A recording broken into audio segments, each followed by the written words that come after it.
It struck us that the 125th anniversary was a good time to reflect on basically the evolution of science and maths teaching in the college, and hence the changes, but also to look forward to the future and see what challenges we face as an institution in current time.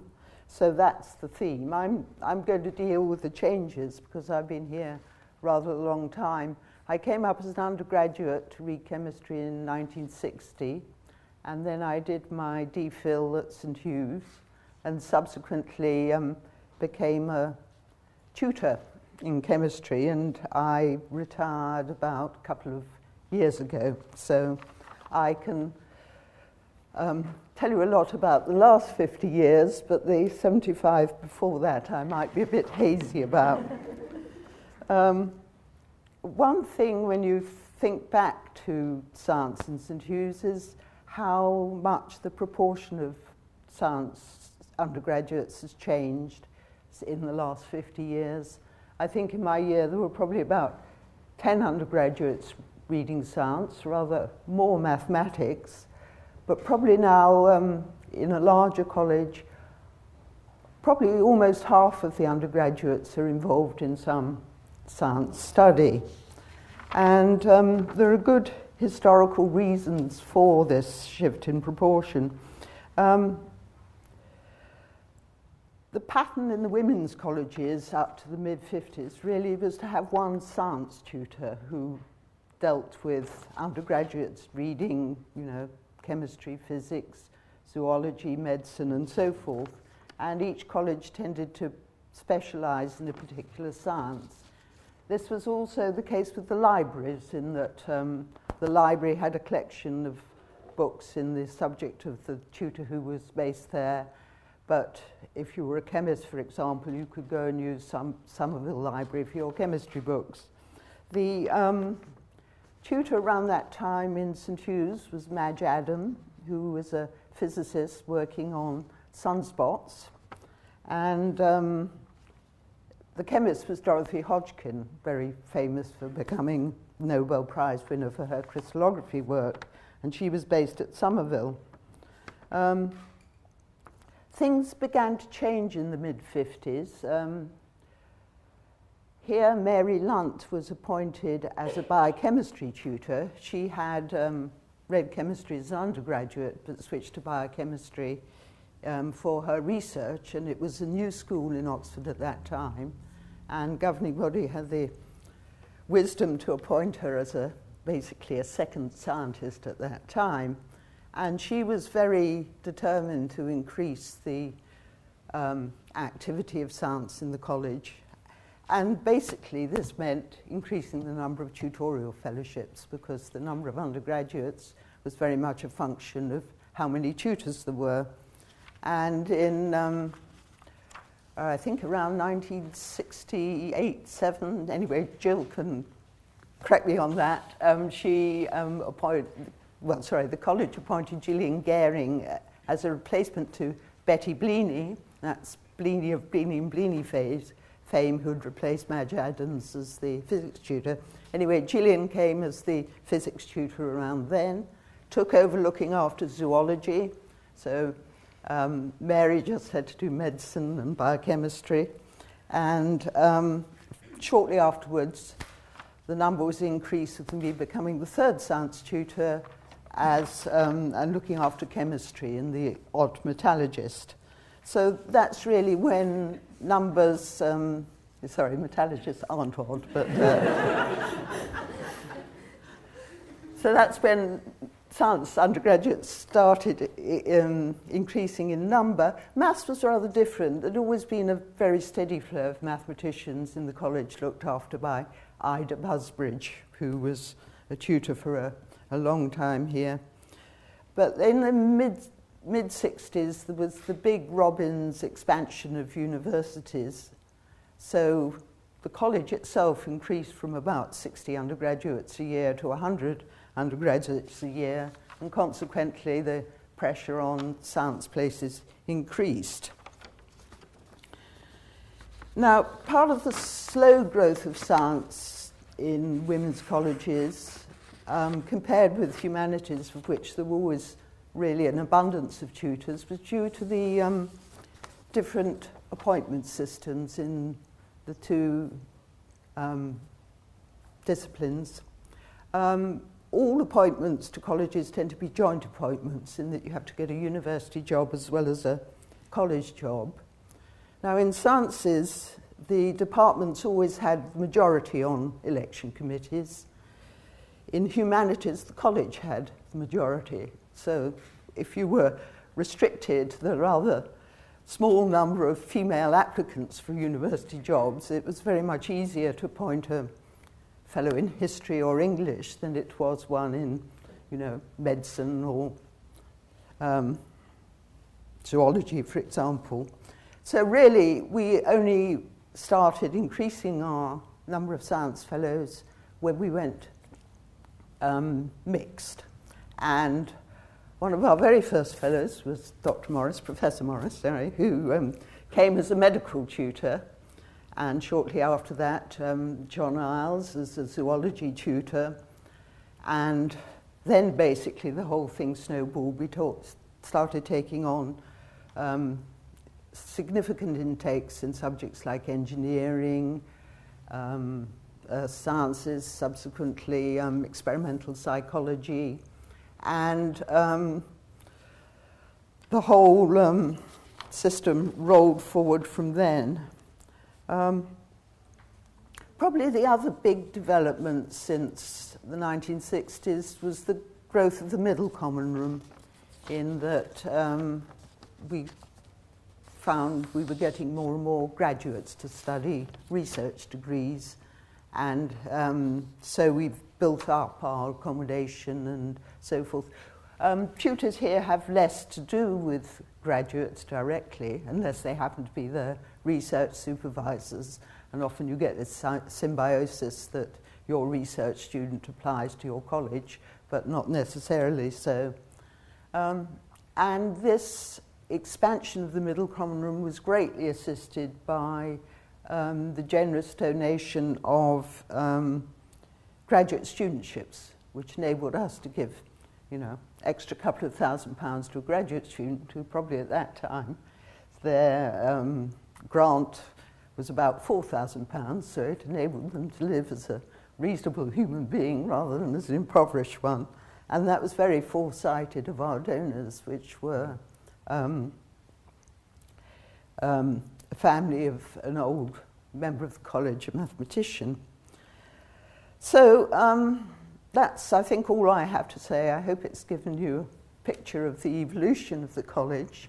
And I'd now like to hand over to John to tell you about the challenges. Okay? Perhaps if anyone's got any questions for Jenny. Yes. In which branches of science are there tutors today? Let me think. We've got, sorry, I'm getting tied up. We've got, I think, a computer scientist, a couple of engineers, 2 physicists, 2 chemists, one biochemist, 2 medical tutors, 1 zoologist, an earth scientist, an experimental psychologist, a human scientist.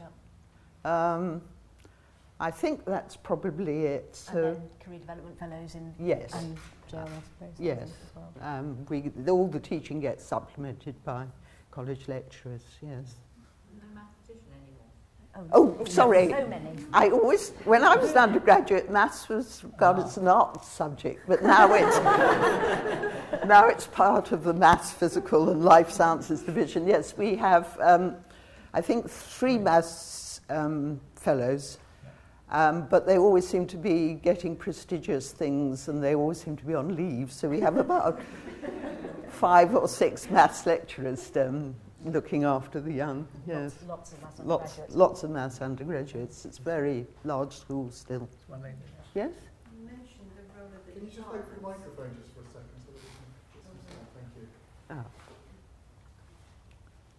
You mentioned the influence of the departments Yes. on the appointments committees. Yes. But how much teaching goes on now in the college as compared to the departments? Because the departments have a lot of seminar programs and things which perhaps weren't around in earlier days. So what percentage of teaching is done? Well, as ever, all the lectures and practical instruction takes place in the departments. In the tutorials are always the sort of college's province, but in some subjects now, in the third and fourth years, like physics, the small group instruction is more class-based in the department. But I think in all subjects still in the first 2 years, it's very much still, 2 or 3 people in a tutorial. And even in the third year and fourth year, there will be, backup tutorials in the college. Certainly in medicine and in physiology, that people will go to certain specialists. So I would take people in my subject. This is in the third year, but the first 2 years, medicine and physiology will be very much the same college provision as before. Has it changed the...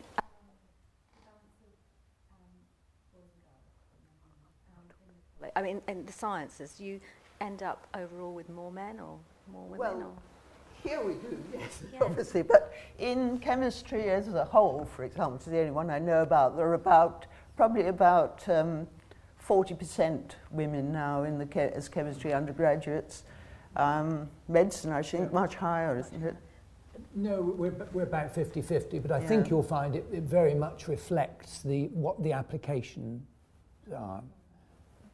Physics, I think, women are still underrepresented in the university.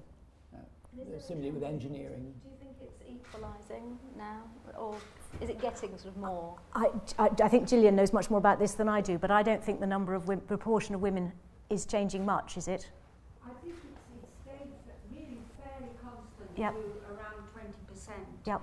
over the country as a whole over the last numbers of years, Yes. in spite of there being a lot of initiatives to try and encourage more women to study physics and other sciences. Yeah. Okay, well, I think we should move on now. Let's move on then. Can you hear me if I don't stand up, or would you prefer me to stand up? Equal. Okay. Easy. Okay, thank you. As Jenny said, I came in 1977. In fact, the first male fellow in what was then the traditional women's colleges. I suspect it was a lot more of a shock for them than it was for me. And I well remember one of the very first times I came for the pre-lunch sherry and met a couple of ladies who, in fact, had qualified in medicine in, I think it was the 1920s or 1930s. They really couldn't work out why I wasn't serving the drinks. And they sort of looked at me, the medical tutor, as if to say.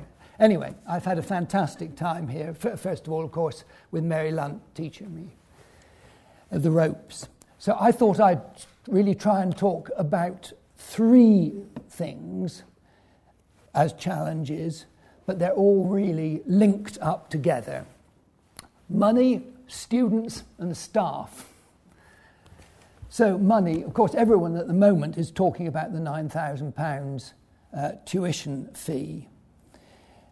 And I think we all have some really quite serious concerns about this.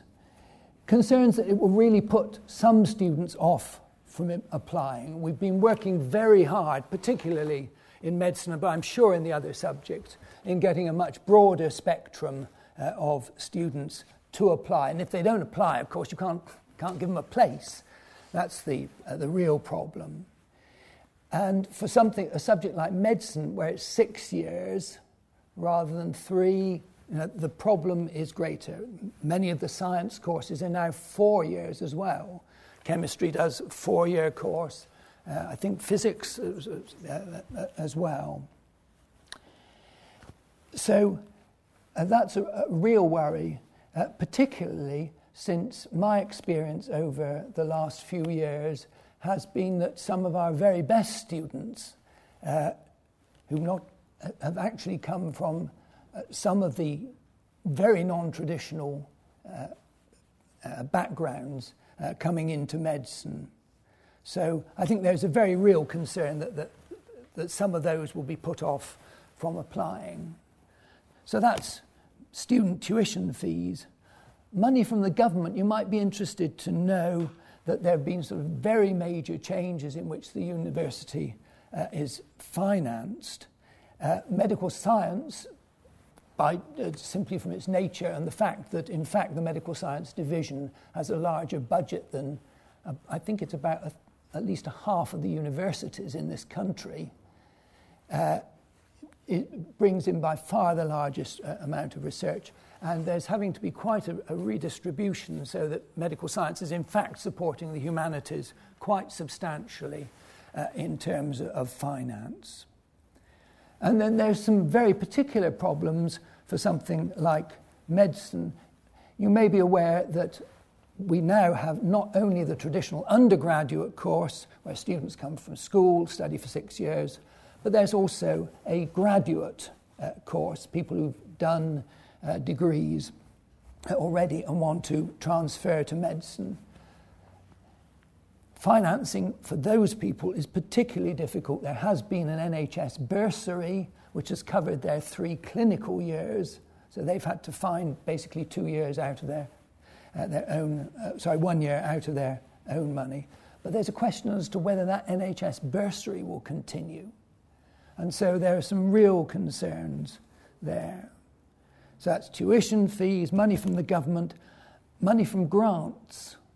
If Oxford's going to stay really right at the top, at the cutting edge there, grants for the research are going to be critical. The proportion of alpha-rated grants that most of the, whether it be the MRC, the Wellcome, or many other places are giving, is going down.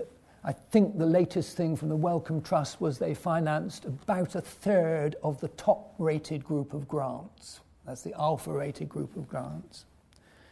So there is that real need to keep competitive, and it really is a constant struggle for the staff. But as you'll see, it interacts with some of the other aspects. Students, then, I'm going to express some concerns, but I preface that by saying we still get some really fantastic students, as ever. And it's a real privilege. One of the things I look forward to most each week is my time with them. But, having said that, we find that particularly they are now coming with a really rather different training from school that they may well have had before. Perhaps it's the government's league tables and so on, but very much this whole business of being trained to a test, tests of factual knowledge rather than thinking, particularly in the sciences. And indeed, a number of my colleagues have said that very frequently they will arrive here and they've set their essay for the first week. Oh, we haven't had to write an essay before. We've had to fill in boxes or whatever. And for some of them, that's really quite a struggle that there didn't used to be. And so we're very much in the business of training them, I think, to write coherent arguments in essays. And also, I think that whole business of the league tables and training to the test gives them the impression that learning is just to pass the test. And that's, I think, a real worry. I mean, one does hear, even amongst some good students, oh, are we going to be examined on that? And my heart sinks. But if you link that then with the finance side of things, the idea that they're paying a lot more, the idea that they're somehow buying a degree, And then that sort of leads on to the idea, well, it's the staff's job to get them passed with a good degree. It seems to be somehow shifting the emphasis in a way that's not that's somewhat worrying. I've just finished doing a 3-week course, which a big change in medicine actually. It's for making sure that they know enough anatomy when they go to the hospital to examine patients. And instead of doing it all in the first year, it's now moved to just before they go to the hospital. And we've had a series of clinical lectures as part of that in the middle of a practical. And it's been really quite clear there's been about 2/3 of the students there in those clinical lectures, really taking part, asking lots of interesting questions. And about 1/3, oh, well, I think we're going to have some coffee now. We're not going to be examined on that. So that's a worry I have. And it feeds on, I think, because if there's this concept that you've somehow paid for your degree and it's been the staff's job to get you through, there's, I think, at least in the medical side of things, and the NHS, to which I'm very much committed, that they won't have the same feeling that somehow the government has been a part of their training, part of that, and that they will then therefore have a commitment to that. If it's all been money, well, you know, your job in medicine then is to go out and make some money, which I hope it won't come to. And then there's a few general points. I think students now, I'm sure it wasn't the same for you, now think, oh no, there's, you know, my own time. We hear a lot about that. No one obviously wants them to work 24 hours a day, but some certainly come with expectations, much lower expectations of the amount of time that they're expected to do some work. If they're going to be successful, and what we try and get over to them is that, you know, really their aim should be to be as good as they possibly can. And in medics, I always say, you know, would you want to have your mother, your father, your child treated by someone who said, oh, well, as long as I just scrape a pass, that'll be all right. And I have to say that the principal in the principal's collections, I think probably most of you never had principal's collections. He's been very forthright about the amount of time that we expect students to work. Staff, I won't say very much. There's huge pressure on research that I've already mentioned. It's got to be at the cutting edge.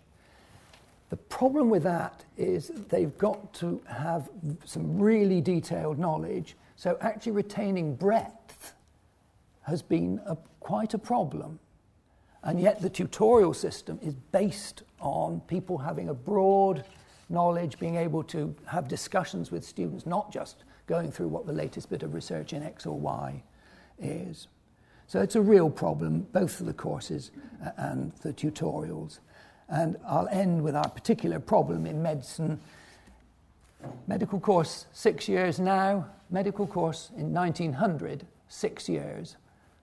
Just think how much more we need to know. Thank you. I'll happily take any questions. Yeah.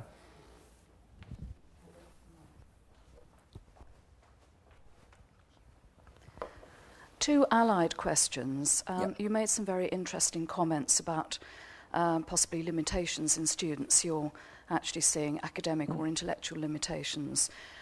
At the outset, do you see any problems in relation to standards of literacy and numeracy? And the second allied question is, once a person has got through their degree, do you actually sense that as a result of the limitations you see, that people are going to be less capable of or less interested in doing research, which of course is, again, is a very major component of what one needs to achieve? Okay, point one, standards of literacies. I spend some time correcting spelling and grammar, I have to say, sadly.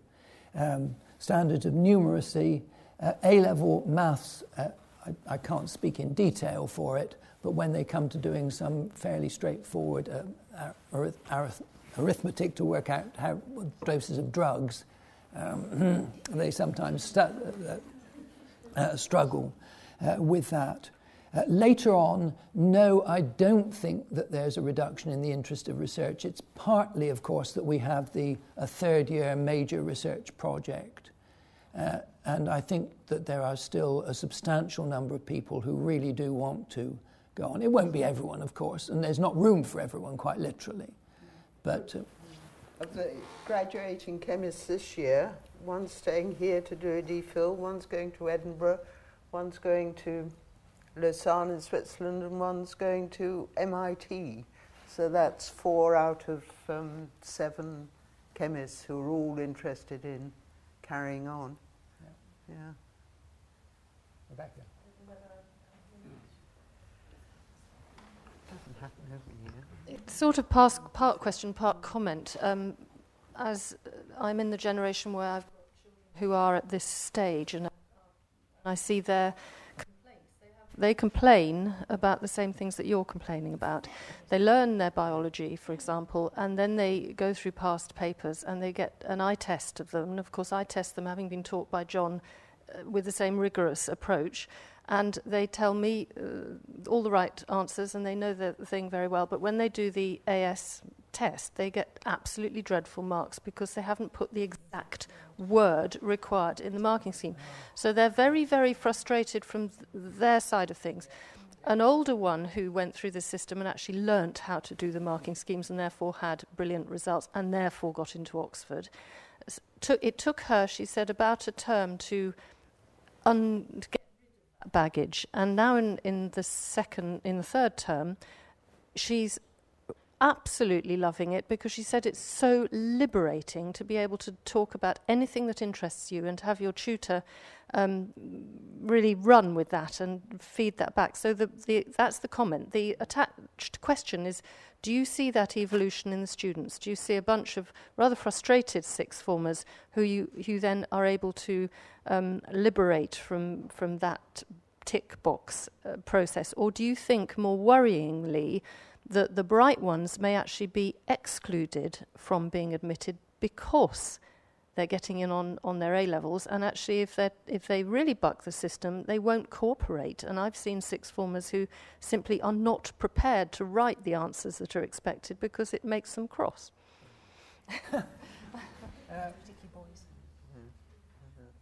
I think that do they develop? Most certainly, most of them. For some, it's more of a struggle than for others.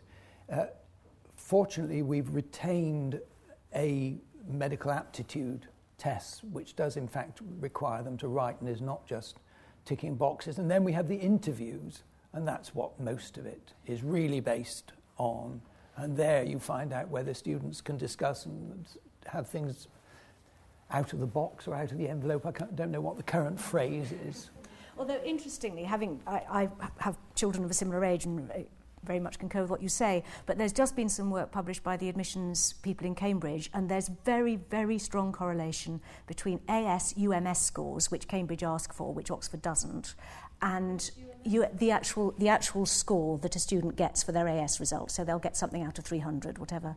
That correlated against end of first year exams is massively the best predictor of all that's available to them, apparently, GCSEs and everything else. Now, Oxford at the moment doesn't ask for that information, and it's not gathered by UCAS.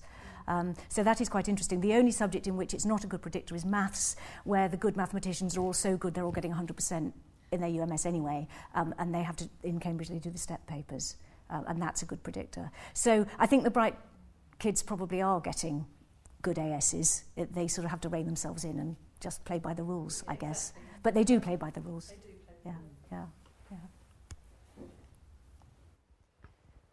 rules. I have several questions and several ideas. I was actually listening to your worries about money at the moment and thinking about the privilege, really, of having a graduate course.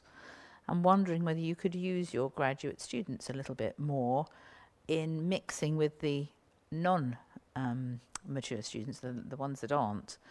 Because my experience of the graduate students is they are very motivated to do medicine. They've done a lot of lateral thinking about life, and they're very good at stimulating the discussion. The exact sort of superficiality that is coming out in the younger ones is something that they could be used perhaps as, I don't know, tutors, but or sort of informal tutors that might gain them a little bit of money on the way as well. I mean, I was just thinking, can you use them if the NHS money does dry up, to try to think of a way of using the fact they often are very well thought out students? That's a very interesting thought, and we might be able to at a later stage. But in fact, what the students on our course have to do is essentially to do 2 years in one at the start. And they really don't have the time to do the preparation that would be necessary at that stage. But quite a number of them, when they get onto the clinical school, do tutoring. We increasingly use some of our, as it were, graduate students at that stage to teach in areas that they've been particularly interested, for example, in final honours school. And the other question I was going to ask is, I have a sort of, I did a maths degree, as you might have guessed from my previous question, and then I did medicine, and then I did epidemiology, and now I'm in public health. And I've been involved in replying to the Select Committee recently on the inquiry into public health that had to be in on June the 13th about what effect the NHS reforms were going to have, with quite a bit of critique. A lot of worries about losing some good medical statistics and public health intelligence, possibly without it, the pause, considering that. And I also used to teach evidence-based medicine with David Sackett here in Oxford. And I was just thinking, how much have you been able to capitalise on that whole course, which was brilliant, I thought, for helping wide, the multidisciplinary nature of medicine mixing up with other paramedical courses to sort of lead in sensible replies to government, like I've just had to do, and realising that Oxford students have the ability probably to be spokesmen in the future to shape the NHS. The whole evidence-based medicine side of things has really now completely permeates the clinical school teaching. It hasn't, and I think that's great because it means it's not some sort of standalone. It's right throughout, right from the beginning. Yeah, thank you. I think you better get on, Catherine. Yes. We're hoping to leave time at the end for lots of questions. So if we could have Catherine, then it's a free for all as long as you want. I'll talk fast. Yes. May not help. Well, I'm here to give an account of the experience of an undergraduate physicist 30 years ago. Now, 30 years is quite a long time, and so some of my recollections are distinctly hazy.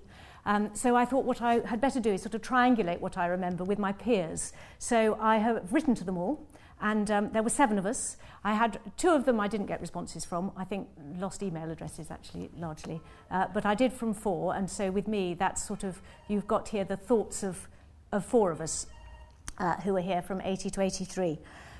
So there were 7 of us altogether, as I said.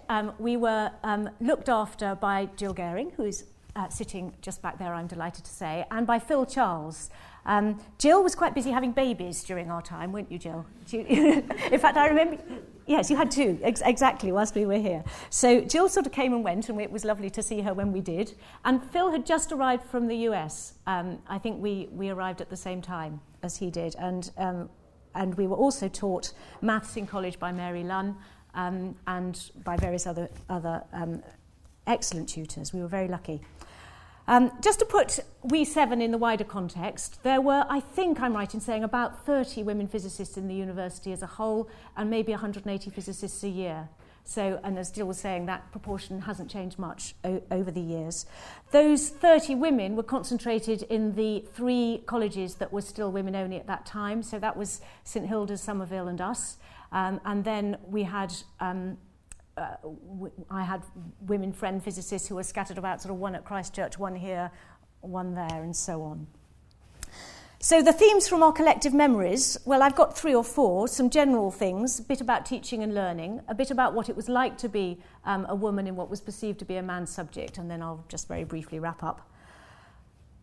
I think the overarching theme that came from the responses from my peers was that we were all extremely happy here. We were very happy here, and we felt very well supported and very, very grateful for what our degree here allowed us to do subsequently.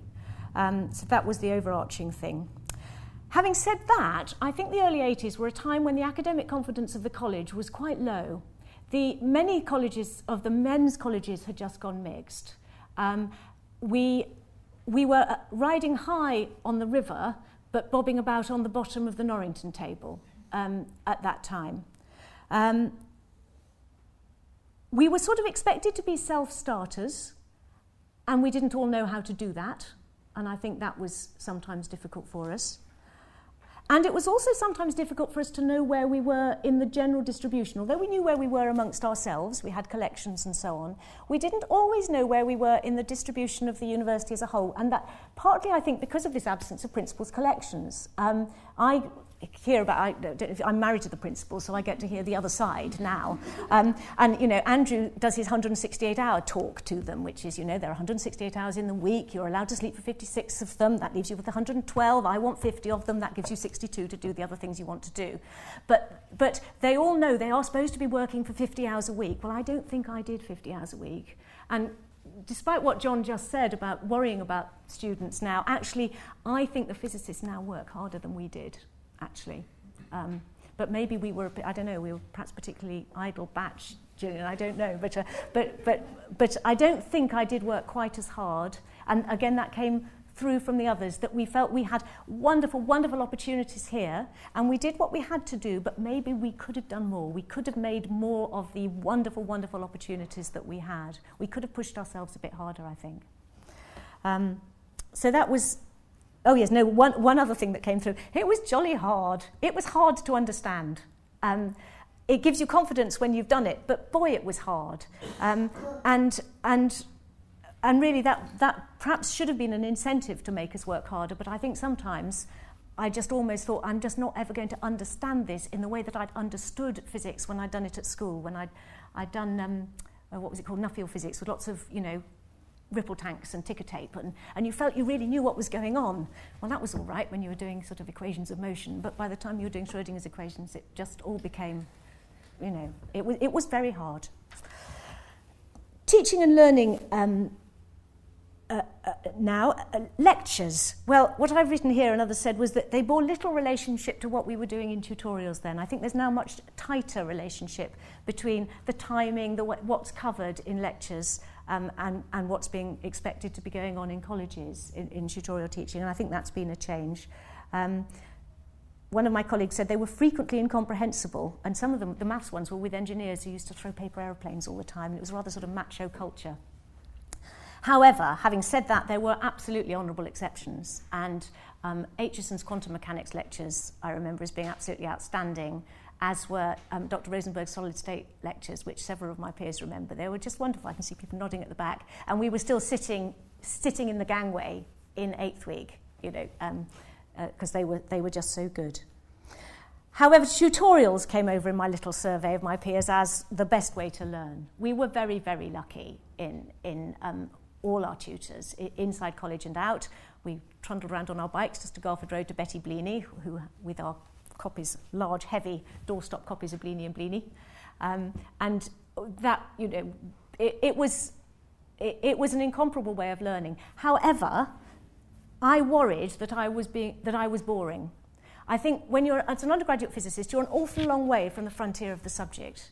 And I just felt what I'm saying in these tutorials can't be very interesting to poor whoever it is who's had to do this 3 times with 2 or 3 at a time. Having now been a university teacher for a long time, I now understand that actually seeing somebody make strides and begin to understand and begin to develop is immensely satisfying and not boring at all. But as an undergraduate, I was worried, I think, that I was being boring. How am I doing? Oh gosh, I should be talking faster.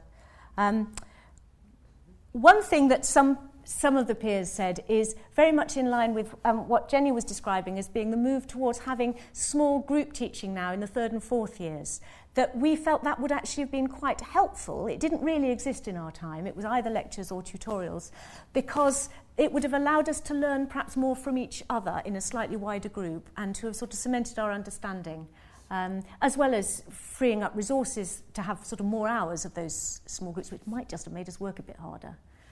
So I welcome that as it's perhaps heresy, but I welcome that as a move. What was it like being a woman in a man's subject, in inverted commas? Well, St Hugh's certainly felt like a safe haven. It felt, there were 7 of us. We were very supportive. People understood us. We understood each other. It was great. And my friend at Christchurch, who was the only woman, did not have such a happy time.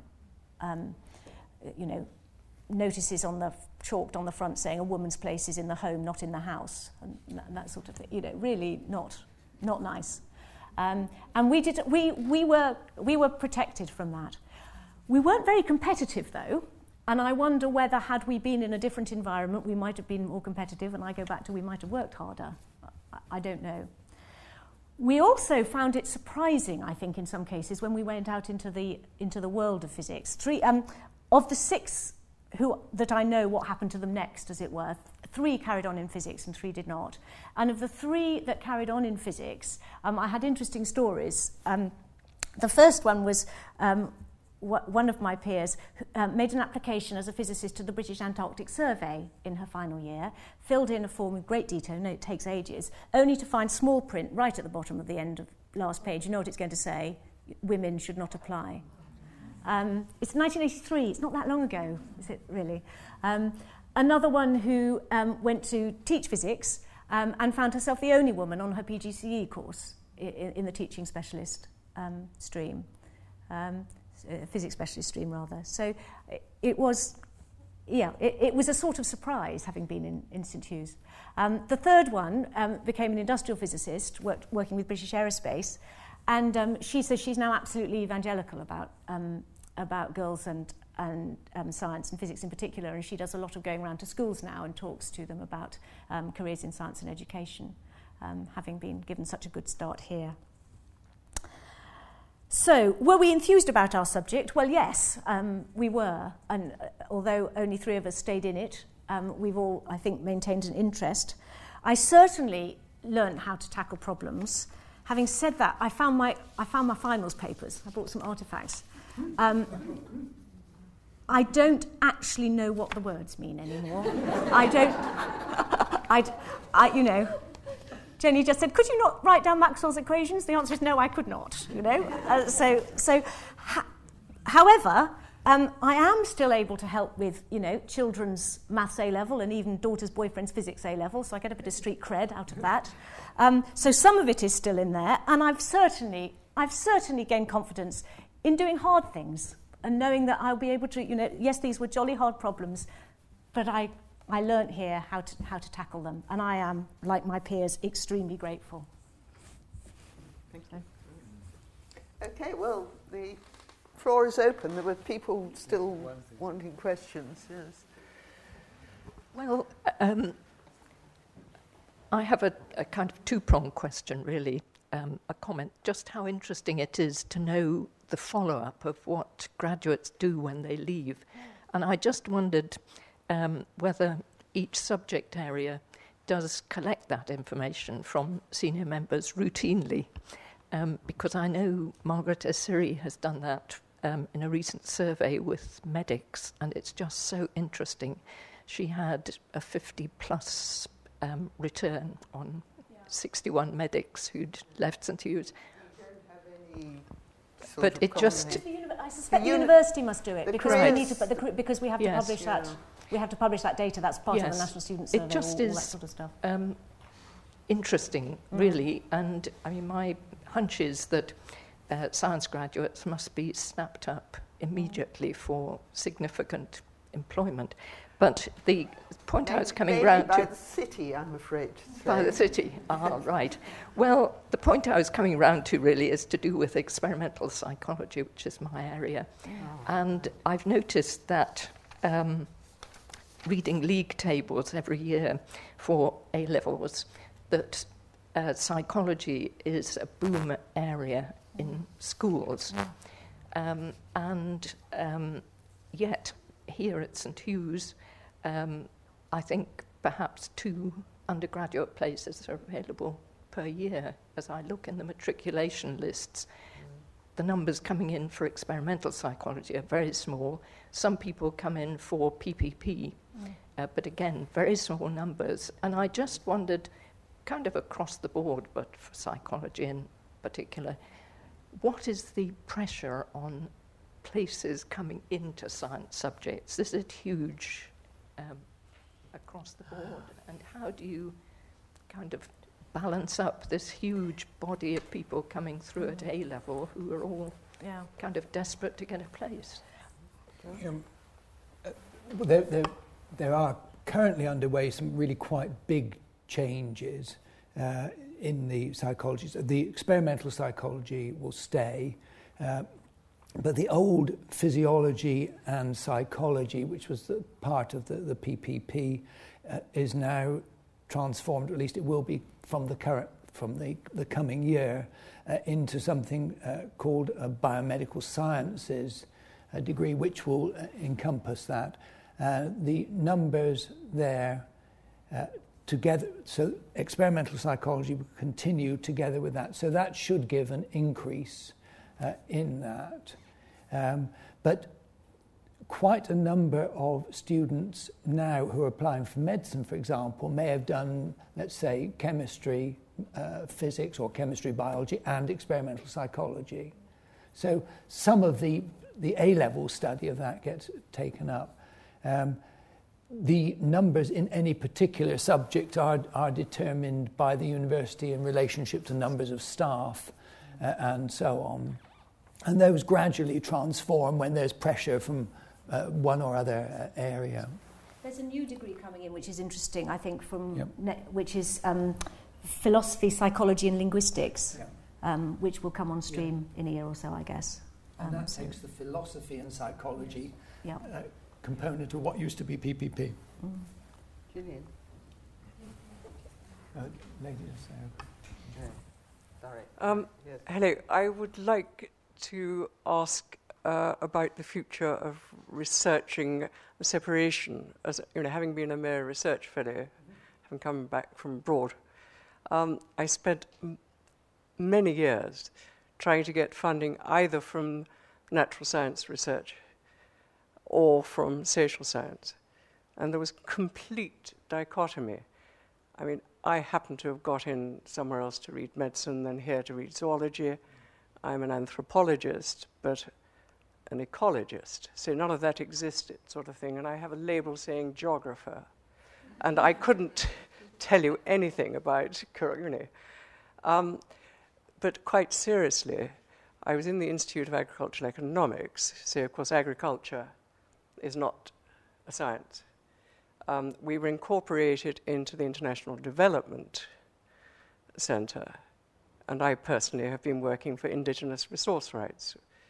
So it is extremely worrying to me not knowing, under the current economic climate, what is going to happen with the ethical consideration as well. So we have the dichotomy between, as you were saying, Jenny, maths was an art. I hardly scraped through a degree at all. I used to go to lectures on Tolkien or animal behavior or whatever, trying to do ecology and things.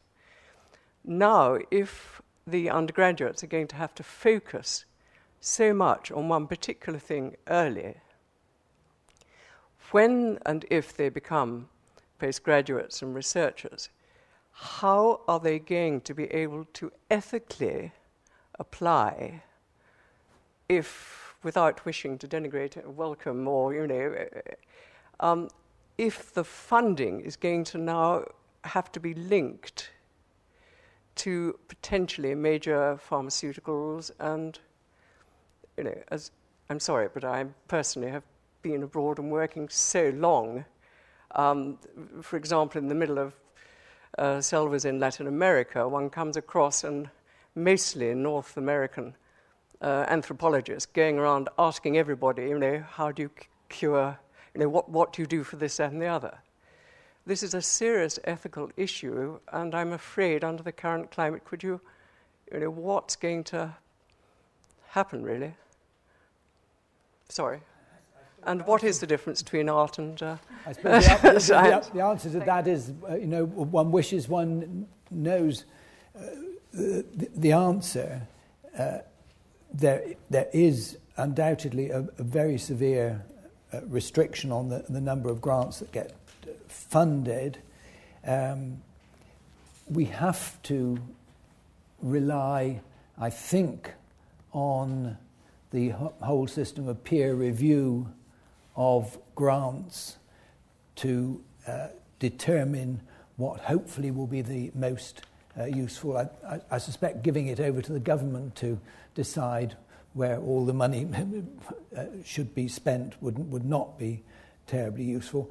So I think it's like somebody said about our own method of government. It may be awful, but it's the best of the possible ways of doing it that we have for democracy. Right, Gillian, you had a question. Can you shout without the microphone? I have a comment about what scientists do, because when possibly people were told this now, I became a tutor here in '68, and I left in '89. And when I left, I had a whole lot of letters from physicists who had been graduated during that period. And I didn't do anything systematic with them. But what was the most extraordinary thing that came out was that they were running their own business. They were not, very, very few were in the large companies. I wasn't sure whether this was that the women had taken one look at the large companies and thought, it's not for me. Mm-hmm. Or whether the large companies had looked at them and thought, well, you don't fit. A number of them had gone into scientific publishing or something like that, or computer-based small companies, often with a husband, but otherwise on their own. Mm. And this was a pattern that I haven't heard commented on before, so I thought I would share that. Interesting. Thank you. Yeah. Right. Yes, at the back. Can you use the microphone because we're trying to record? Yes. Well, Catherine started by saying she'd been an undergraduate a long time ago, 30 years ago. I was actually an undergraduate 50 years ago, and I'm still working, but not in the subject I studied here. I did PPE, and for many years I've been a computer scientist, and I'm working on a research project now. I'd just like to mention how my grounding, I did actually do maths mods and then PPE, how it led into computer science. The area I'm in now, which is robotics, and in particular how robots acquire language. And I'm just interested in seeing how it's possible to have the breadth of knowledge combined with the depth of knowledge, which was mentioned earlier. Now, you've half answered my question because you said there was a new course on philosophy, psychology, and linguistics, which would certainly be a very strong strand of this robotics work. But there's also a huge amount of other disciplines, like engineering, that need to come into it. I'm just interested in how you can prepare people to be as lucky as I was to do PPE and end up age 70 still doing in-depth computer science research. Thank you. You were kind enough to submit this problem by email, I think. Is that right? I did, Dr. yes. Bersline, yes. Well, I passed it on to our engineering tutor, who's not here today because he got Wimbledon tickets. However, he did give me a response, which if you excuse me, I'll read out to you. I mean, the short answer is that most of our degrees are still single subject.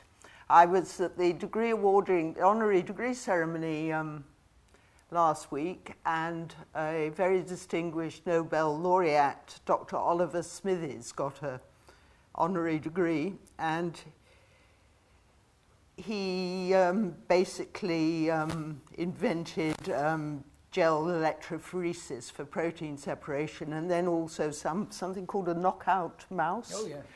Anyway, what was interesting was he had read physiology and then done a second degree in chemistry. And one could see that both of these inputs led to his future career.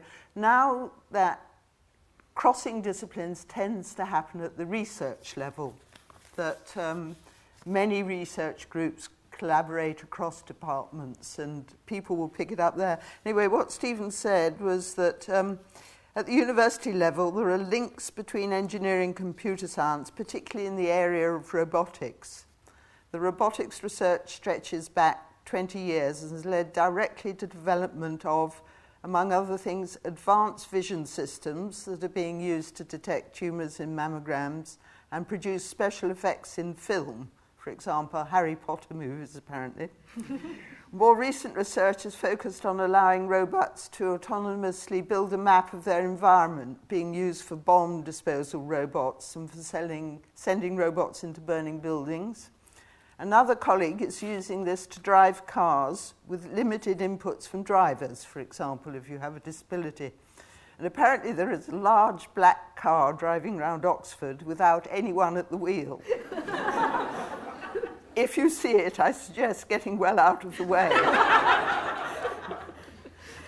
With regards to links with psychology and biology, I'm not aware of formal links, but there is a great deal of interest in the idea of self-organized learning, particularly through the idea of artificial neural networks, which draws on concepts from psychology and physiology. So I think the answer is we don't do it in the first degree. It happens when you're part of a research group on the whole. And now research really does need multidisciplinary teams.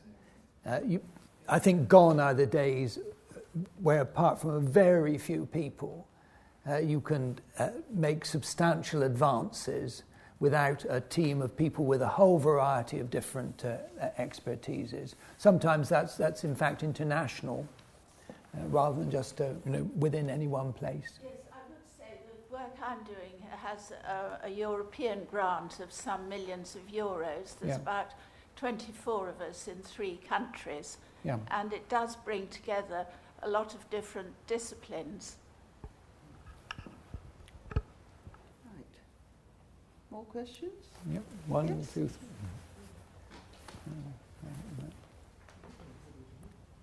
I'd just like to pick up on a point about science careers, and Jenny, you made the point about some chemists going off into the city. I read biochemistry here, and after my degree I did research and realised that I enjoyed science, but I wasn't particularly enjoying being a research scientist.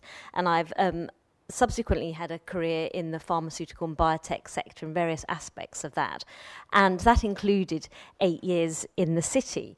And I have to say, if you've got an inquisitive brain and you're numerate and you enjoy what's going on in the world around you, then working in the city is actually a really, really interesting way to use your degree subject.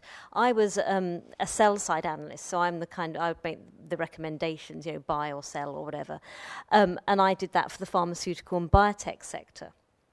And obviously there's lots of debates about where research money is spent and who should fund research in the UK, but it's quite true, a lot of the very innovative R&D takes place in companies as well as in the academic arena.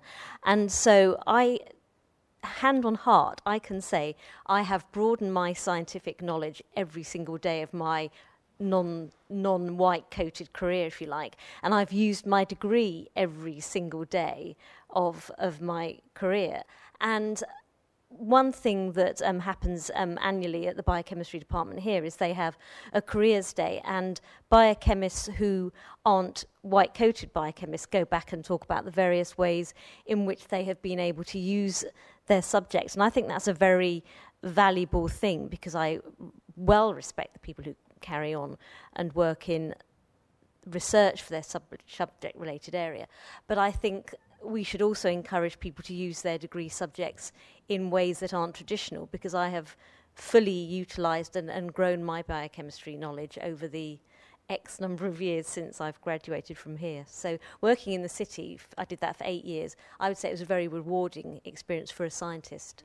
Thank you very much. And also beneficial to, you know, you are instrumental in getting resources to the right place where the best research is being done. So, you know, it doesn't all have to be in universities. It's a rather related comment, actually, that it's about, in a way, transferable skills, isn't it? One of the things that we were so lucky to have here, was the extremely rigorous teaching in how to do hard things, as you said, how to solve a difficult problem and how to write about it properly and communicate about it properly, which John mentioned. And I think whatever walk of life you go into, the Oxford graduate, and obviously the Cambridge graduate, is able to use those skills. So in a way, I have never felt that it matters that much what subject you actually precisely do. I think it does give you extraordinary valuable skills which you can use.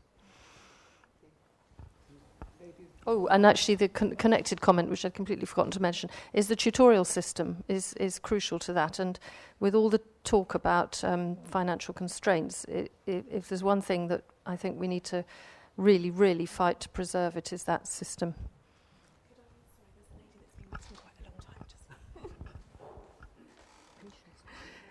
Thank you. Harking back to something that was said a long time ago, is there any pressure on Oxford to do away with interviews? Because many of the other good, quotes, universities are being pushed into merely offering places on predicted A-level results.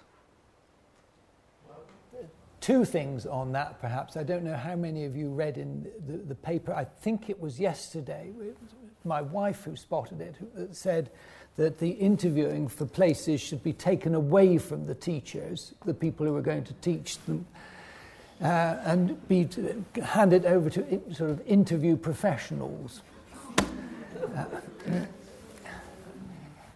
I will. Going away from interviews, I think, well, here, not a hope. I would certainly, because I would say quite simply that the number of people we get who have, as it were, fulfilled all the qualifications that you might want are vastly in excess of the number that we can take, and you have to have some way of sorting those out.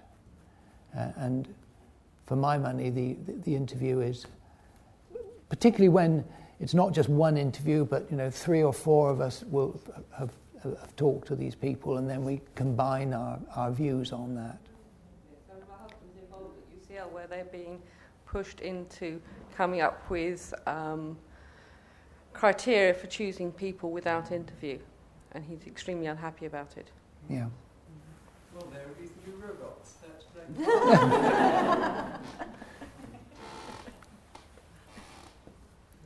There's a lady here, I think was next.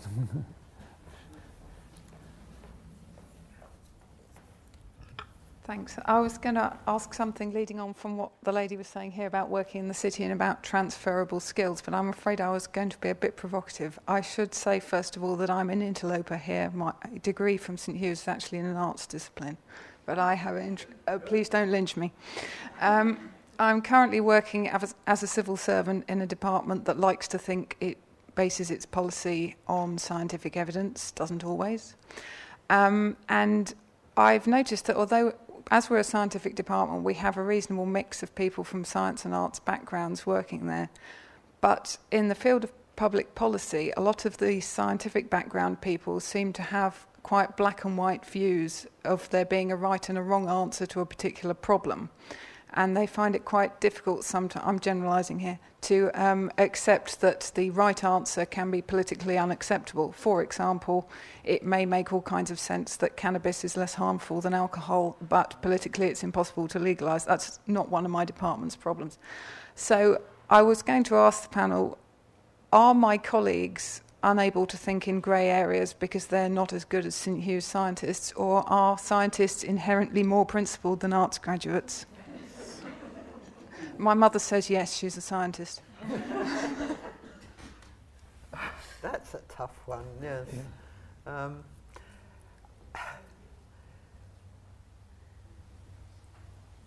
One thing I can say about chemists, as opposed perhaps to physicists, is that they're better at leaping in when they don't know the answer. That I've always, physicists have perhaps a more formal view of, you know, there has to be an equation, there is an answer. Chemists might more say, well, I'm not sure what's going to happen, let's do the experiment. So I think you'll find that there's different amounts of flexibility. I'm not saying that physicists are more rigid and black and white in their views than chemists, but one in many sciences where, you know, there isn't an answer, have to take intuitive leaps and explore possibilities. But I don't know about your colleagues. You have any comment on that? I think not much to add to that. In medicine, of course, there aren't really any right answers in the sense that there are in some other disciplines. But there was a gentleman halfway down. Hi, thanks. I'm another interloper. I'm a chemist, but I did my degree at Bristol. Following up on your... following up on your comment earlier on the sort of challenges of getting students comfortable with uncertainty and to think about it. I mean, part of the role I currently do is teaching advanced finance to people with not only degrees, but at least half of them are qualified accountants as well. Average age about 30 in their probably second proper job after graduating. And one of my challenges is to try and get people, even with that level of maturity, comfortable with taking decisions in a real world where it is no longer black and white, but various shades of grey. So that's sort of comment which I think sort of backs up, and they're from a variety of disciplines, but, you know, I personally think they ought to know better, but obviously they don't. I think the second thing is something we haven't really talked about at all today, which is the international environment. I mean, certainly from my perspective, slapping £9,000 fees on any university worth going to suddenly actually opens up a world of opportunity for my children. You know, there are some fantastic institutions out there, and all of a sudden the playing field is starting to level out.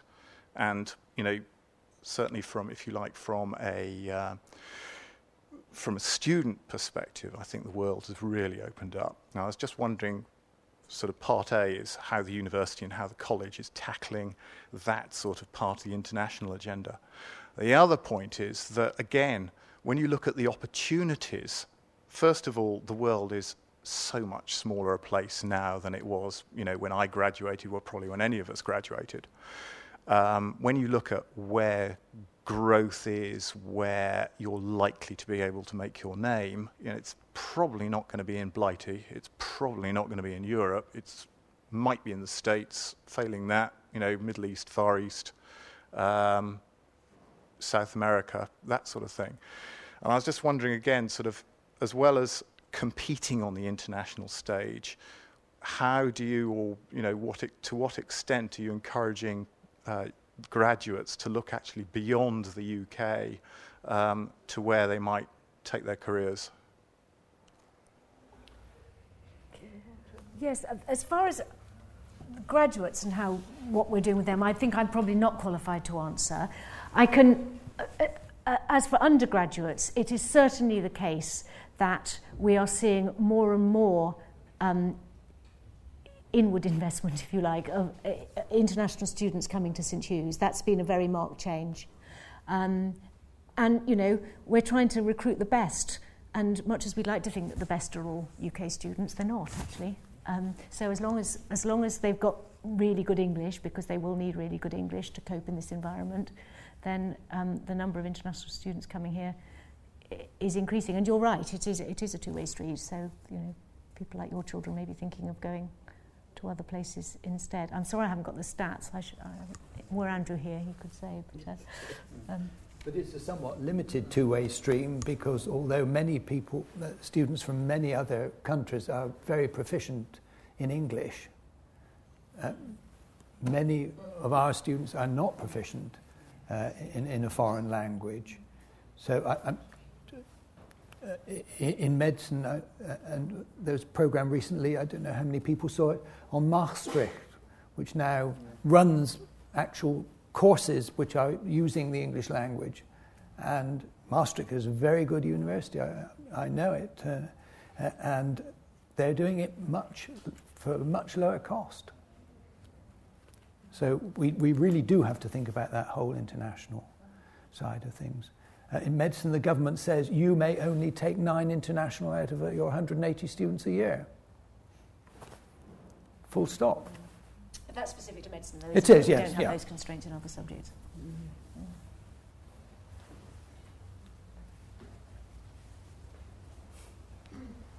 This has just come to me because of the international aspect.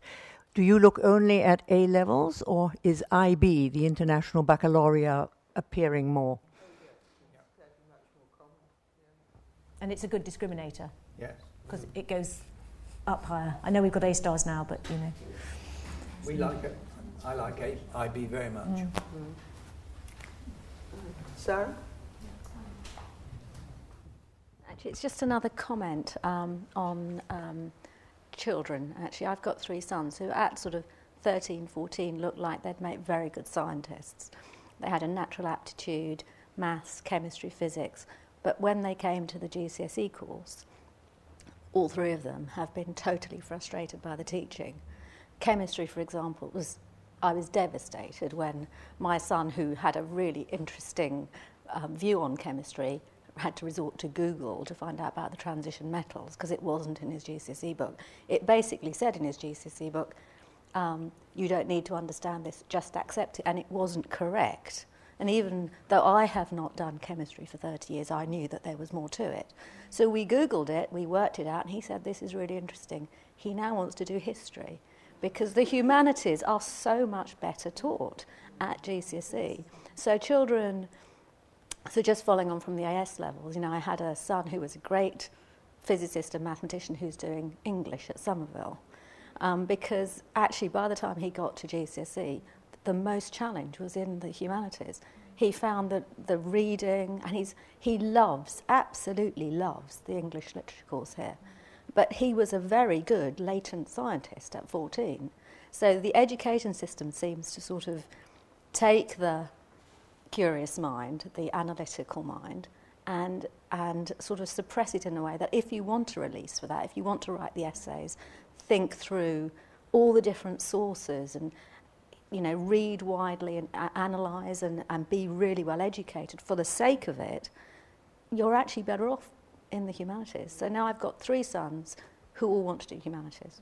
And, you know, we don't get them at all. I'm married to a mathematician, so we don't get them at all. But it just goes to the education system, which I think you can't defeat. And maybe there are sort of resource issues there with resourcing practicals in schools, you know, really interesting, diverse practicals in science subjects that a lot of schools now can't manage. They went to, I mean, but this is why, you know, they went to a school that had fantastic science facilities for that very reason, because I thought, you know, this is a difficult subject and I'd like them to get the hang of it. But it can't be built into the GCSE no, syllabuses exactly. if not every school can do that. So, and also they teach to the GCSEs. Yeah. So, you know, things like the AQA book for chemistry is it is outrageous.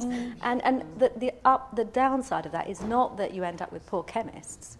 The downside is you lose the chemists to the humanities. That's what I found more disappointing. That I think if he got past that, did the A-level, they would possibly want to read science, but he couldn't get past it. So, what can you do with a 17-year-old? Thank you. Thank you. Right. Are we out of questions? We're out of time, too. Just a tiny comment on that, actually, I think it's very much more serious than we're perhaps even here saying it is, because we're moving into a world where we need global solutions for really important impending catastrophes, global warming, what we do about energy, etc., etc. We're hearing all over the place that our best young scientists are moving into degrees in English literature. English literature is not going to solve global warming, however interesting it is. And I find it really scary that this is happening. Yes, well, thank you all very much. Oh, one more question, or would you? Yes. Yes, I'll be brief. It's not only my daughter who can be provocative. I have in my time done some secondary school teaching. Possibly the question is, taking what you said about the syllabus has to be applicable to all schools. Yeah. So I don't even have to say anything provocative about all schools. You know what that means. You know what a range is. But the other side of that is, it was hailed probably rightly as a good thing that everybody has to do science, so much more now than in my mother's generation, of course, when you could do just sort of nature study and arithmetic. But if you hold to the good principle that everybody's got to do science to GCSE, is all that we've been bewailing inevitable? Because somebody said, I think you said it is hard. Well, it's not for us to say that it's harder than humanities, maybe not, but it's perceived as harder. And so there's a lot of reason, I think, for young people coming up to GCSE to be, well, primed to be disillusioned, and then all the things that we all know about contribute to their being disillusioned. And your top stream science students, with whom the teacher could have done so much, are not there because they're diluted and mixed with other people whose view is very negative about science. I'm sorry if that means we have to end on a negative note. Well, except that what I would say is that we are just delighted that the number of really, really bright young people from St Hughs that are going into teaching. And that's the way forward. Within the constraints of the syllabus, of course, but really, really good teachers can somehow get past that, I reckon. Yep. Yep. Yes. Yeah. Yeah. And we've had Teach First students go out to teach people that have subsequently come to St Hughs that are now thinking of doing Teach First as they're making their way through. So it does biologists and various sorts. It's great. Right. Well, thank you very much. It's been a most enjoyable discussion. Thanks.